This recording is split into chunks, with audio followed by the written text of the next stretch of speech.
ఈ 3 విషయాలు అపవాదిని బాగా భయపెడతాయి. ఇవి మీరు మాట్లాడితే చీకటి మీ నుండి తొలగిపోతుంది. జాగ్రత్తగా వినండి.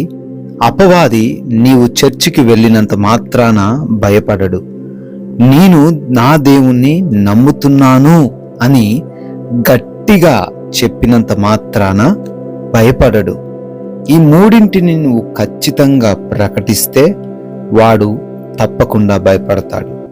1, ప్రభువైన యేసయ్య నా దేవుడు, నేను ఆయనకు చెందిన వ్యక్తిని అని నీవు ప్రకటించగానే నీవు ఒక ఆత్మీయ జెండాను చూపిస్తున్నావు.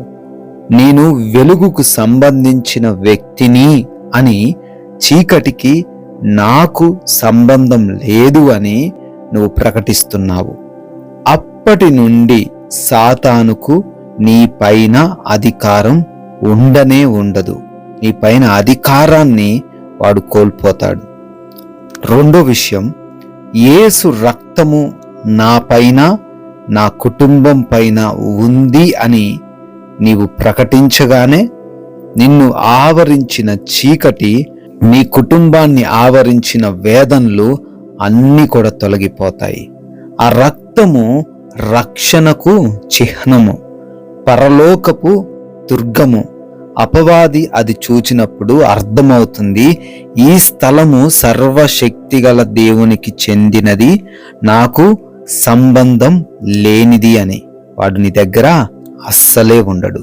3వ విషయం చాలా జాగ్రత్తగా వింటే, నీవు ప్రకటించాలి, నేను దేనికి భయపడను, ఎందుకంటే నాలో ఉన్నవాడు ఈ లోకములోని వాని కంటే గొప్పవాడు.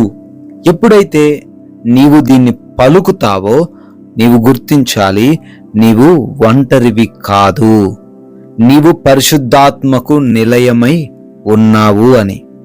ప్రియమైన వారలారా, అపవాది నీవు గట్టిగా అరవడం వల్ల భయపడడు.